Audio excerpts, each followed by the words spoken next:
कहा जी।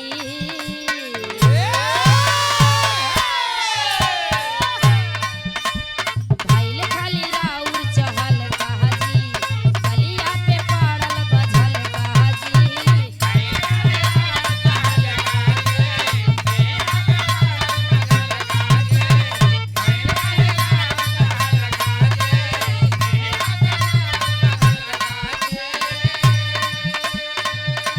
भइल खाली राउर चहल कहा जी, गलिया पे पड़ल बझल कहा जी।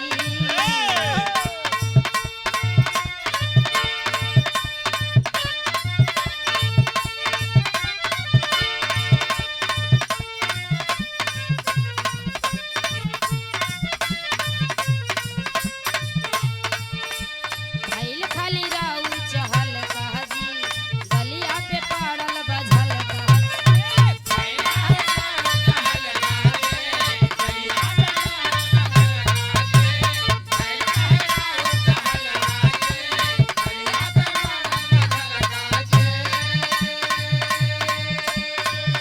भैया के फरमाइश बा गोरी तोरी चुनरी बा लाल लाल रे फिर भी यहाँ के नंबर बा।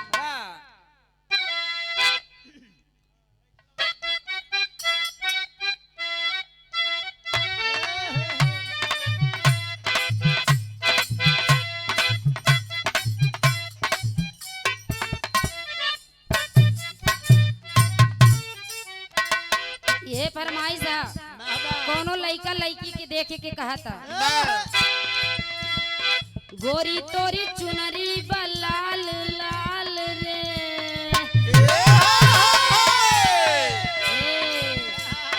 गोरी तोरी चुनरी बा लाल लाल रे, रोड पर चलेलू कमाल चाल रे। गोरी तोरी चुनरी बा लाल लाल रे, रोड पे चलेलू कमाल चाल रे।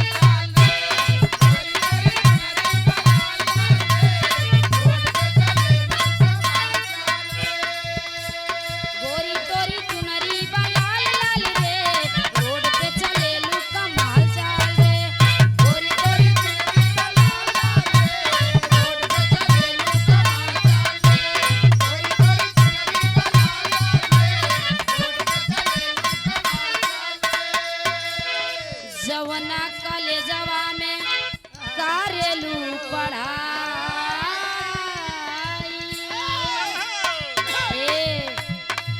लइका लइका में होला लड़ाई, होला लड़ाई, होला लड़ाई। सब बुढ़ाओ चिल्लाता रे माल माल रे, माल माल रे, अरे माल माल रे। गोरी तोरी चुनरी बा लाल लाल रे, गोरी तोरी चुनरी बा लाल लाल रे, रोड पे चलेलू कमाल चाल रे। गोरी तोरी चुनरी बा लाल लाल रे, रोड पे चलेलू कमाल चाल रे। गोरी तोरी चुनरी बा लाल लाल रे, रोड पे चलेलू कमाल चाल रे। को चाय दे जाने चेहरा हट हुए जाने चेहरा। काली जुल्फे रंग सुनहरा, काली जुल्फे रंग सुनहरा, काली जुल्फे रंग सुनहरा। हंसता हुआ नूरानी चेहरा, काली जुल्फे रंग सुनहरा। तेरी जवानी तोबा तोबा रे, दिलरुबा दिलरुबा दिलरुबा दिलरुबा दिलरुबा। एकर आवाज खोला भैया। बड़े भैया सम्मानित आप दिनेश यादव जी, आपके द्वारा सादर 51 रुपया के महान आशीर्वाद की चाव। का हो गुरु जी कहाँ गए तो आवत हाँ एरोप्लेन से हमारा आवाज जाता ही होए। हंसता हुआ नूरानी चेहरा, हंसता हुआ नूरानी चेहरा, हंसता हुआ नूरानी चेहरा। काली जुल्फे रंग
ए भैया बेसबक बंद कर दे यार, मोटा बोल रहा है।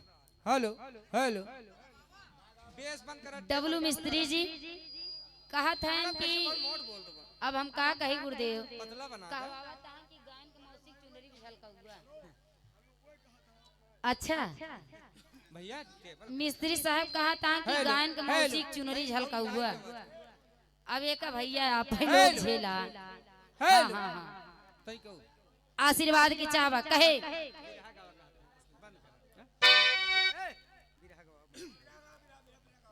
हेलो हेलो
प्रांजल यादव करतु कुशेला की पवन धरती से 51 रुपया के महान आशीर्वाद की चावा। Hello hello hello hello hello hello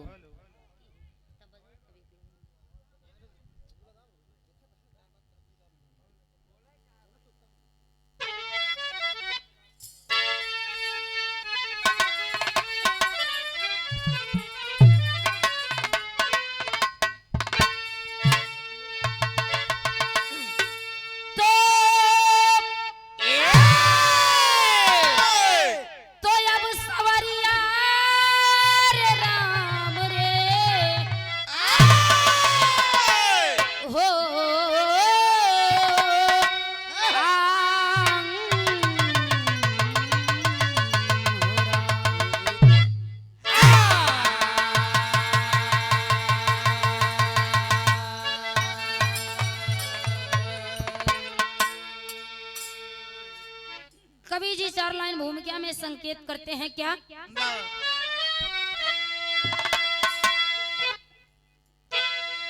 तो कर्म में क्या लिखा इसको जाने न कोई, वो तो कटता नहीं चाहे सच्चा पुजारी। ये समाज जलती बुझती है सबके लिए, चाहे धनवान हो चाहे कोई भिखार। सात भावर का कैसा करिश्मा बना, अरे बीच माड़ों में बैठी है दुल्हन मझार।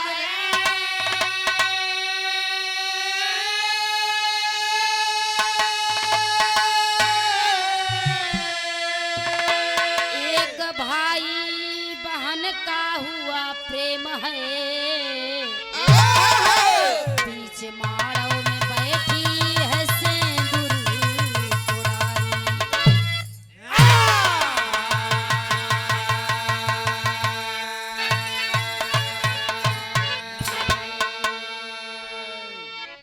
कर्म में क्या लिखा जो विधाता का रेखा, वो तो करता है जो उसका कहा जाता है।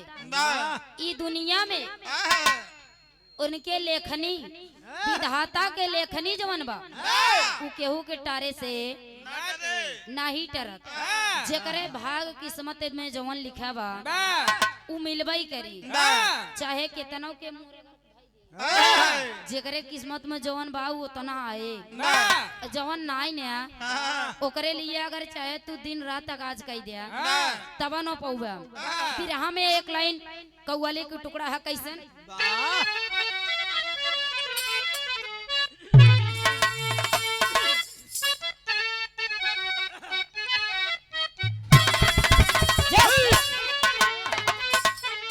ये कौवाली के टुकड़ा बा कि काबे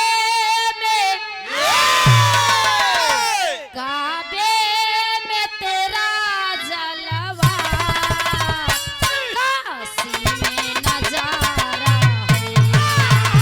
काबे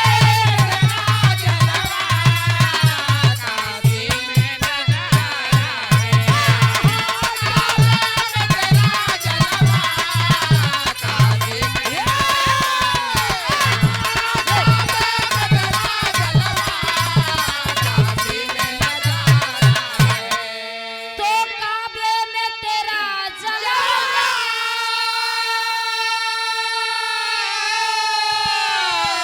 काशी में नजारा है। हमें ये भी तो प्यारा है। हमें ये भी तो प्यारा है। हमें ये भी तो प्यारा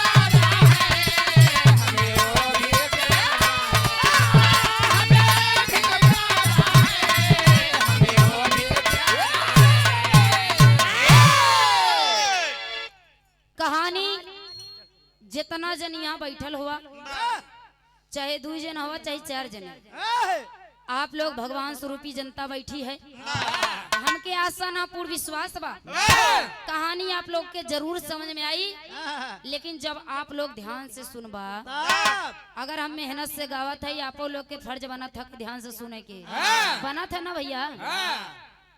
तभी राह में बड़ा मार्मिक भाव लिखलन हमरे कवि जी कैसे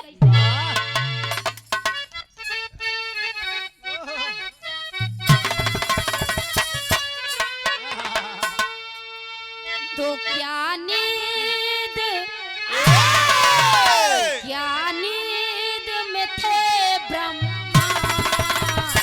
लिखे ऐसी कहानी है।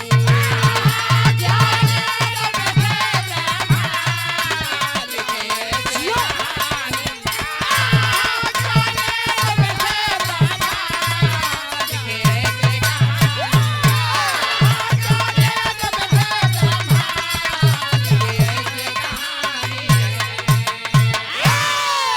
तो क्या नींद में थे ब्रह्मा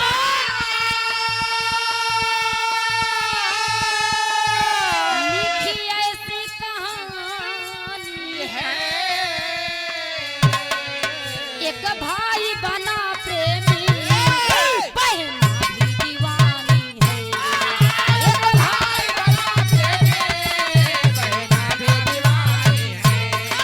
एक भाई बना प्रेमी बहन भी दीवानी है।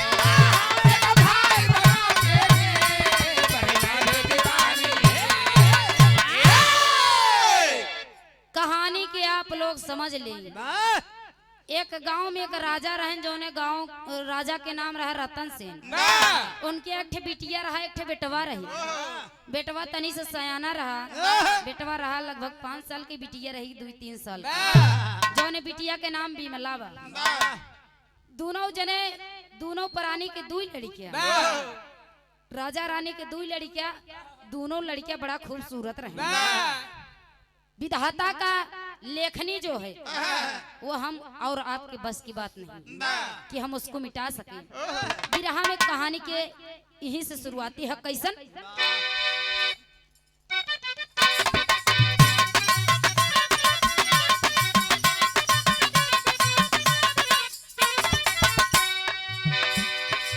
हम बताए है ना आप लोग जितना जन बैठा हुआ बस ज्यादा 20-25 मिनट ध्यान से सुन ले बा तो हमारा गाँव शायद सफल हो जाए। धीरे धीरे समय बीतत बा, लइका सयान होत बा। राजा के लइका सयान होत बा, जात बा जंगल में शिकार खेले। जब शिकार खेले उ गइल जंगल में एक ठे बुढ़िया रही। बुढ़िया कैसन रही मास्टर? थी बुढ़िया है,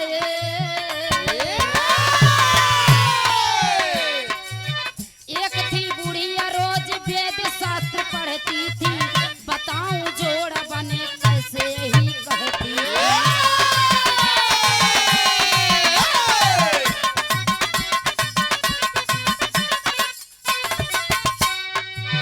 एक दिन लड़का है, एक दिन लड़का घोड़े पे सुनो टहलता है, जाके बुढ़िया के पास यही कहता है।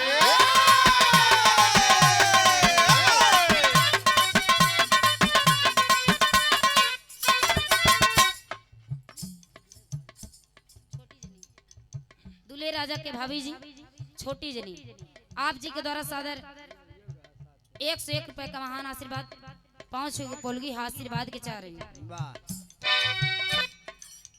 एक दिन राजा राजा एक दिन राजा घोड़े पे सुन टहलता है, जाके बुढ़िया के पास सुन के यही कहता है।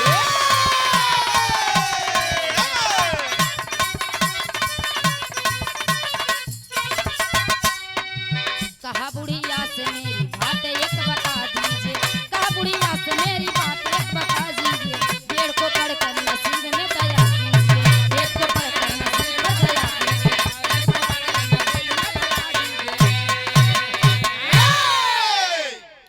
राजा के लइका जब वन में शिकार खेले बदे गवा, जब शिकार खेले बदे गवा राजा के लइके एक ठे बुढ़िया रही।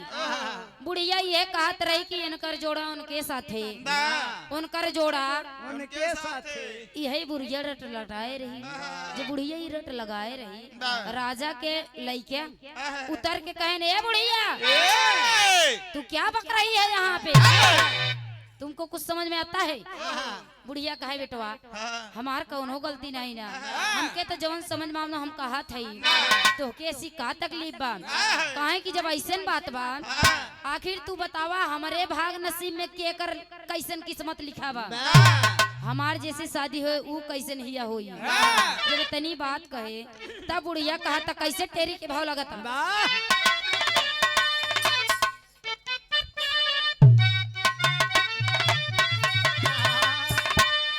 अरे बहनिया संगे घूमे भवरी, अरे मोरे राम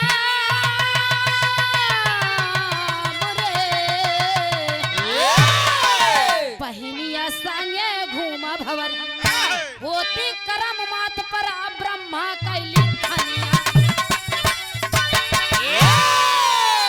कि होती करम मात पर ब्रह्मा कैली खनिया, बहनिया संगे घूमा भवरी। भैया के लैले पहले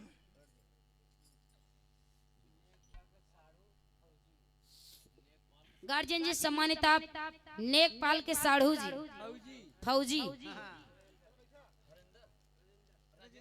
राजेंद्र यादव जी गार्जियन जी के द्वारा सादर 101 रुपए का महान आशीर्वाद की चाहवा। कहे कि बहनिया संगे घूमा भवारी, होती करम माथ पर ब्रह्मा कैली खनिया, बहनिया संगे घूमा भवारी। जब तनी बात बुढ़िया बताएस कहेस कि तोहार शादी सीटी न दे बाबू ये मन रजिस्टर करा, कहे कि तोहार शादी तोहरे बहन के संगे होई। जब तनी बात बुढ़िया बताई दे राजा के लइके जर के अंगार हो गए, कहीं रे बुढ़िया तोरे कुछ समझ में आवत बा, हमार शादी हमारे बहन के संगे, अरे वो हमारे पिता के खून के लड़की है, हमारे सगे बहन है, ओकरे संगे शादी कैसे हो सकत है। जब इतनी बात कहे तब लड़का कहता का विदेशिया के भाव।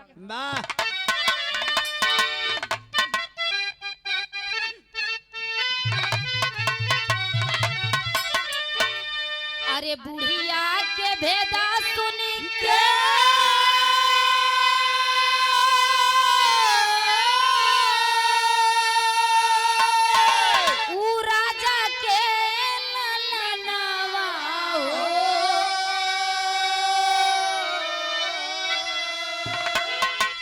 अरे नींद बहारा मनाही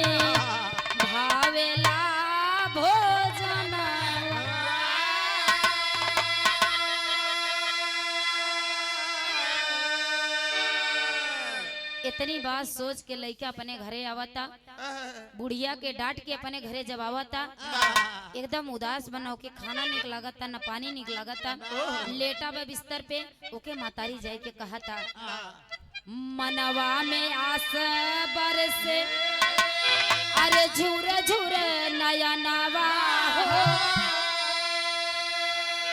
अरे करी का उपाय कावन खोई आपन जनवा,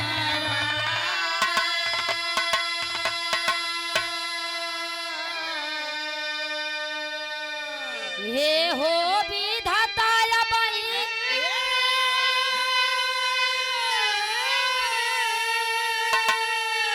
अरे सुनीला बयानवा हो, अरे बहिनी हमारे कैसे बनी मोरे जानवा,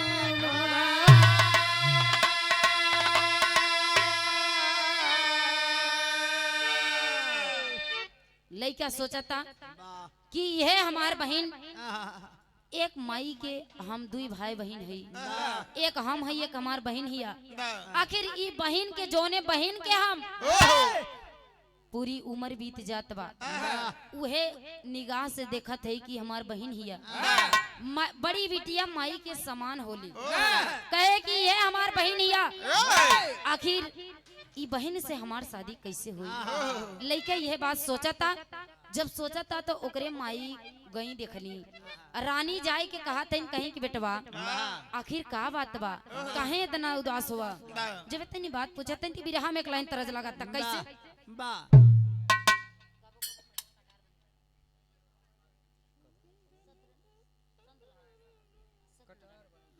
और नेकपाल के भैया जी सम्मानित आप सत्यनारायण जी, उनके भैया जी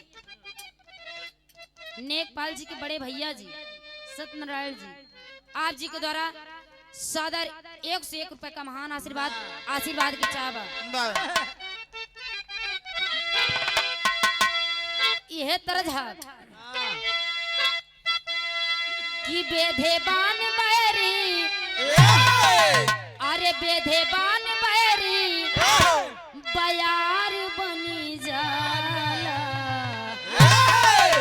कहते कबाऊ कबाऊ अगर दिन ठीक रहा था तो दुश्मनों को बोली निकला था, अब कबाऊ कबाऊ ऐसा समय आ जाता घर में चाहिए जितना खुशी भरा रहा है, अगर कौनो बात याद आ जाए क्यों अमृतौ जैसे देते तब वो जहर लागा था कि बेधे बान बहरी, अरे बेधे बान बहरी बयार बनी जाला, अरे काबो काबो का जरा कटार बनी जाला, काबो काबो का जरा कटार बनी जाला, काबो काबो का जरा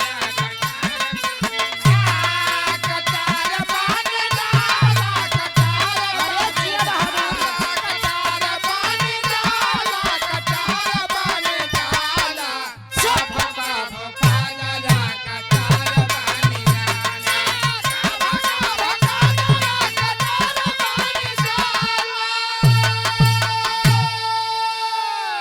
लेकिन रानी जी अपने लड़का के अपने गोद में लेके माई बाबू के लिए लड़का चाहे नालायक रहे चाहे लायक रहे, ओकरे लिए माई बाबू के लिए वो लड़का के बड़ा ही प्यार रहे, माई बाबू के दिल में हमेशा वो जगह रहे कि ये हमारा लड़का है, लड़का सर चाहे गोली चलावे चाहे बम चलावे ओसी नहीं मतलब है। रानी अपने लड़के से अपने लड़के के गोद में लेके पूछा था इनका कि राजा रानी पूछे, अरे राजा रानी पूछे लड़के, अरे गोदी में बिठाई, अरे काहे बा मलिन मनवा देते ना बताई, काहे बा मलिन मनवा देते ना बताई, काहे बा मलिन मनवा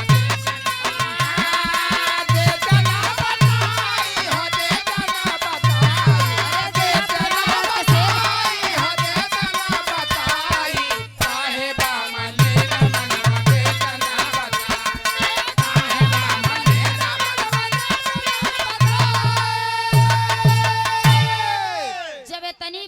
राजा रानी अपने लड़का से पूछत हैं, तब लड़का वीरभान सिंह रत्न सेन के लड़का अपने माई बाबू से बतावता का कहे मास्टर।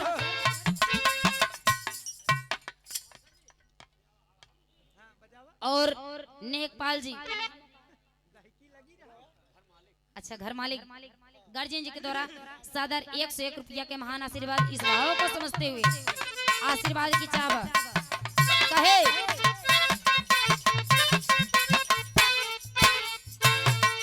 लइका बतावता बोला वीरभान माता पिता से बचानिया, बोला वीरभान माता पिता से बचानिया, बोला वीरभान माता पिता से बचानिया,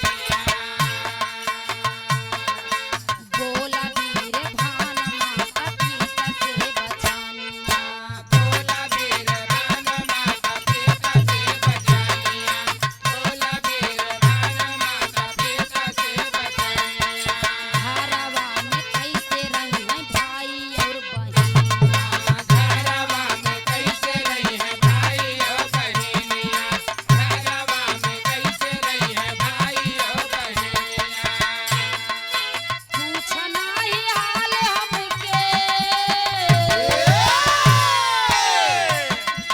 पूछना ही हाल हमके देतना मुहाई, काहे बामलीन मनवा देतना बता, काहे बामलीन मनवा देतना बताई, काहे बामलीन मनवा देतना देतना बताई, हो देतना बताई, देतना बताई, हो देतना बताई, काहे बामलीन मनवा देतना बताई, काहे बामलीन मनवा देतना बताई।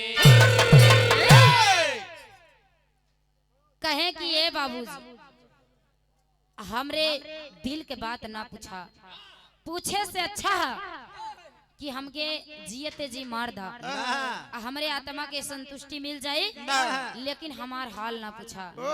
माई बाबू कहलन कि काहे बेटवा का ऐसन बात बा, पूरी राज खोलता है वीरभान सिंह, पूरी राज बतौलस। राजा के लइका कहे माई बाबू ऐसे ऐसन बात बा, एक बुढ़िया उ जंगल में रही, कहे कि तोहार शादी तोहरे बहन के संगे हुए, ई बात से हमके बड़ा टेंशन हा। इतनी बात जब कहले तो माई बाबू के लिए ये बाबू आप लोग समझदार हैं, बुद्धिजीवी हैं, बुद्धिमान हैं, कहे कि बेटवा हमार रहे तो पतो आए, हमरे कुल का वंश बाढ़ी, अगर बिटिया ना रही तो कोनो दिक्कत न रहे नहीं है, लेकिन अगर लड़की न रही तो हमरे लड़का के बेइज्जती बदनामी भाई। अगर कोनो अगर बहन से भाई शादी कैले तो कैसन बेइज्जती है। यही से जब इतनी बात माई बाबू से वीरभान बतौलस, तब माई बाबू से कही के जुगाड़ करा था अपने बहन के लिए। का करा था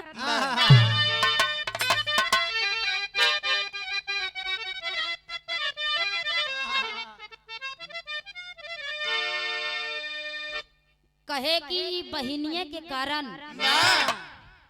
लड़का कहा था कि बहिनिये के कारण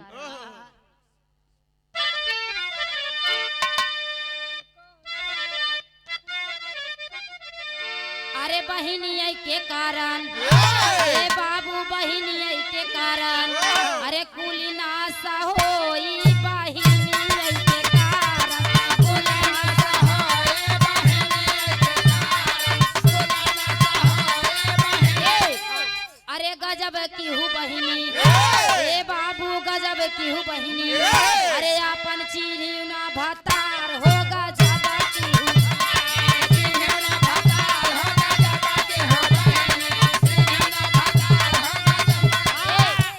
अरे हमार मुड़ी कटलीन, ए हमार मुड़ी कटलीन, हमार बूढ़ा माई हमार मुड़ी कटलीन, हमार बूढ़ा माई हमार मुड़ी कटलीन, हमार बूढ़ा माई हमार।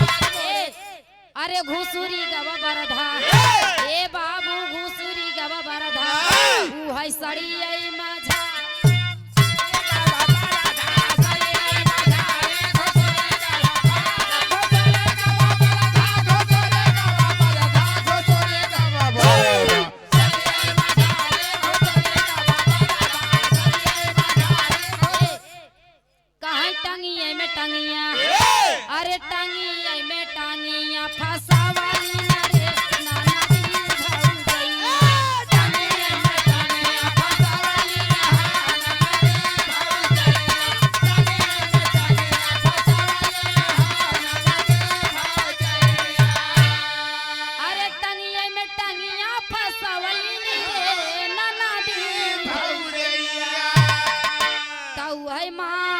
सफेद गिरा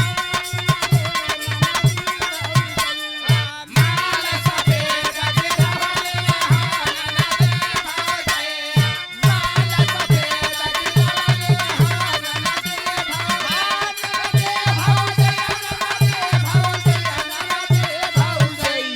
माल सफेद।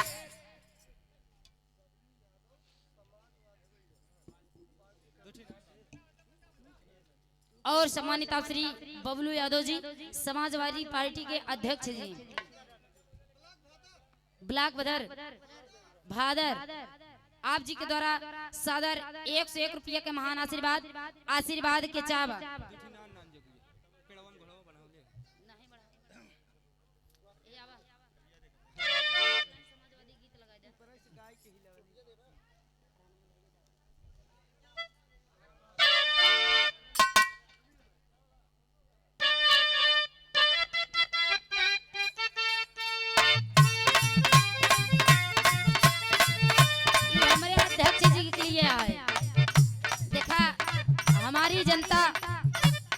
हमारी जनता की आवाज बोल रही है क्या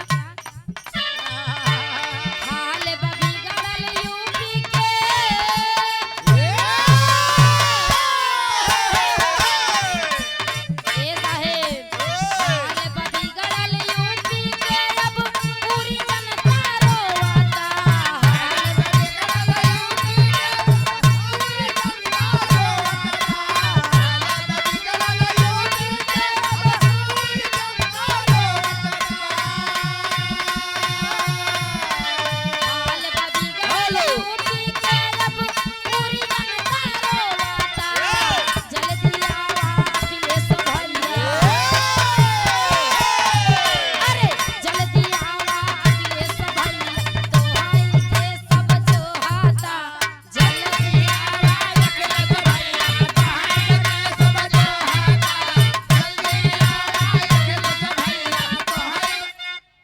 हेलो मोटान जात न सी और राजभवन के साढ़ू जी मनीराज यादव जी आप जी के द्वारा सादर 51 रुपया के महान आशीर्वाद के चाव हाल बिगड़ल यूपी के अब पूरी जनता रोता हाल बिगड़ल यूपी के अब पूरी जनता रोता हाल बिगड़ल यूपी के अब पूरी जनता रोता अरे जल्दी आवा अखिलेश भैया जल्दी आवा अखिलेश भैया तोहाई के सब जो हता हाँ साइकिली आई धाई धाई और सम्मानित आप अभय राज अंतु जी गार्जियन जी के द्वारा 101 रुपया का महान आशीर्वाद के चावा कहे अरे जल्दी आवा अखिलेश भैया तोहाई के सब जोहता जल्दी आवा अखिलेश भैया तोहाई के सब जोहता जल्दी आवा अखिलेश भैया तोहाई के सब जोहता।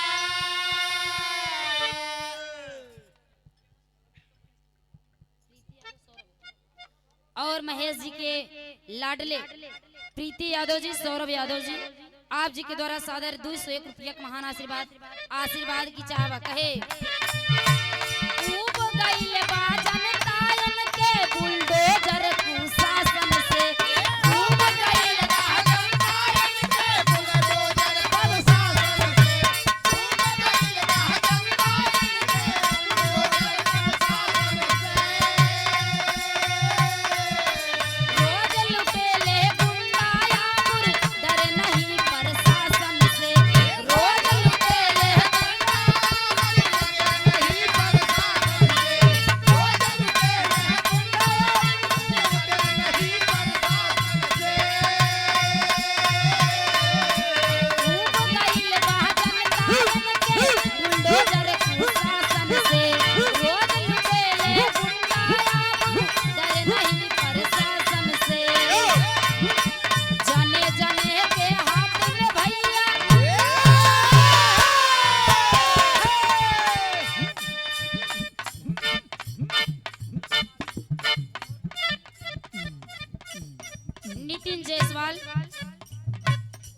कोढ़ौर प्रतापगढ़ की पावन धरती से भैया जी के जयमाल वाले भैया के सब सामान लगा आप लोग देखत हैं।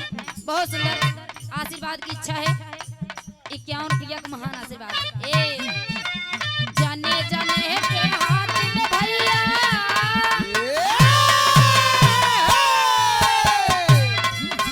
जाने जाने के हाथ में भैया साइकिल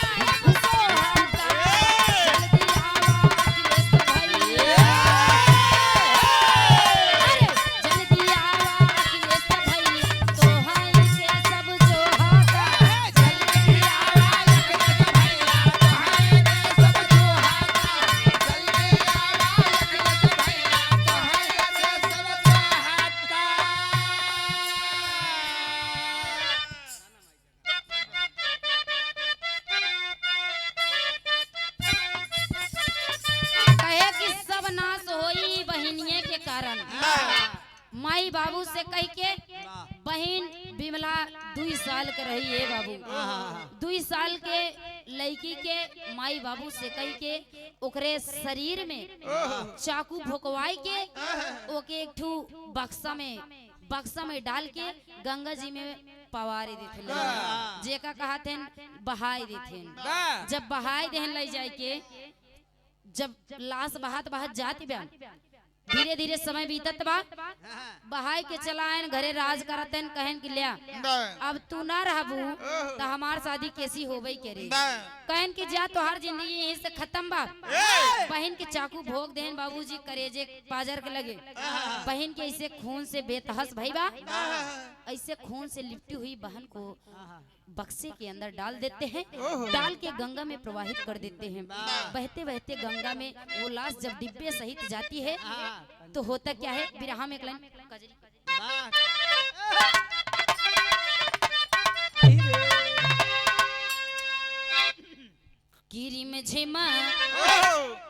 रिम झिमा बरसेला हो सवनवा रिम झिमा बरसेला हो सवनवा पिया नहीं माने कहनवा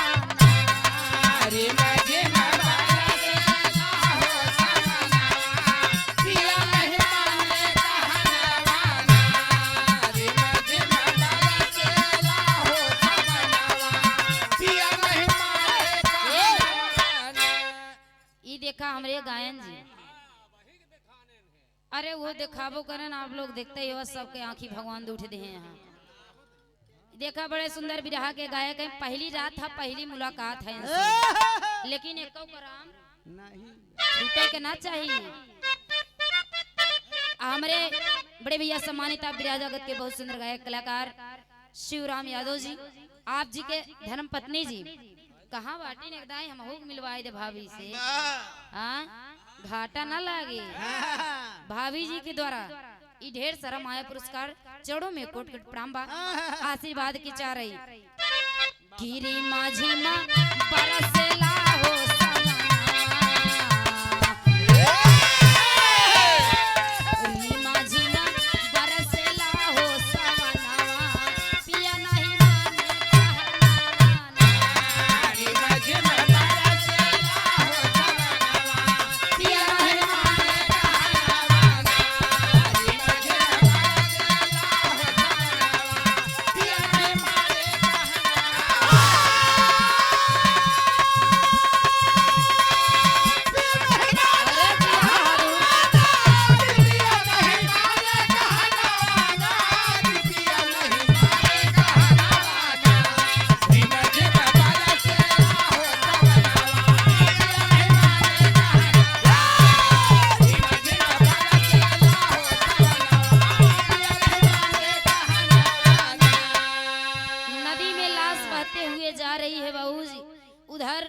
धोबी और धोबीन उ नदी में कपड़ा धोवत रहेन। कपड़ा कैसे धोवत रहेन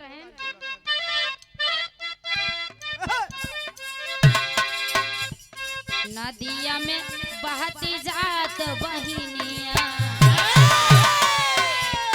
नदिया में बहती जात बहिनिया, पाए धोबी धोबिनिया। नदिया में बहती जात बहिनिया, पाए धोबी धोबिनिया।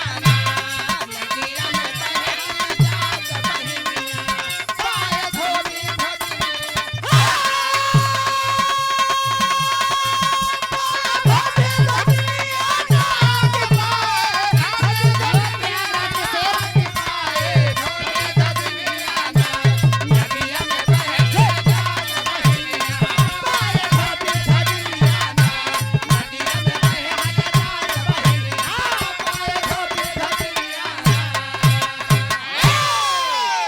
हमारे गार्जियन सम्मानित श्री आप लेखपाल जी घर मालिक आप जी के द्वारा सादर 201 रुपए का महान आशीर्वाद की चाव। धोबी धोबी नु लड़की के पकड़ के पेटी देखत है कहाँ की है धोबी कहाँ ये दुल्हन आज लागत बा माल सैगर आवत बा कहाँ आज हमार तोहार काम बन जाए। जब इतनी बात कहीं धोबी कहीं नहीं स्वामी पहले ओका पकड़ के लेते आवा देखी कैसन हाउ। जब इतनी बात कहीं कहा थे कहा पाले पोसे हुई सयान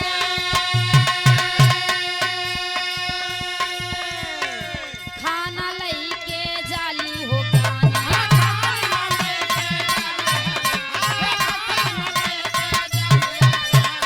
धीरे धीरे चढ़ली जवनिया, धीरे धीरे चढ़ली जवनिया, पाए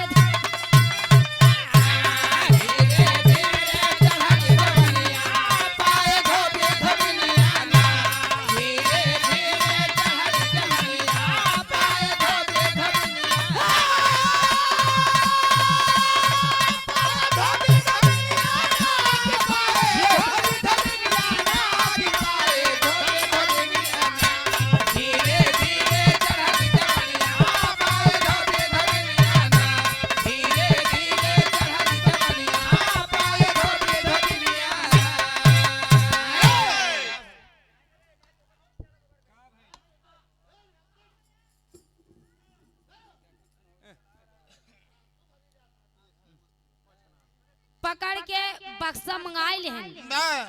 पकड़ के दोनों प्राणी जब बक्सा देखा थे जब बक्सा देखें कहा कि ऐसा है कहा कि ये रानी आज माल ढेर बा तू घरे चली जा समय से खाना पीना बनाए के लेके चली आऊ ढेर समय लाग जाए ढोए में कपड़ा कहते का कहीं मोट मोट कोचवा बनायू बरेठी समझावत है अपने दुल्हन के कहीं बनाए के जल्दी से लेके चली जाऊ कहत है मोट मोट कोचवा बनायू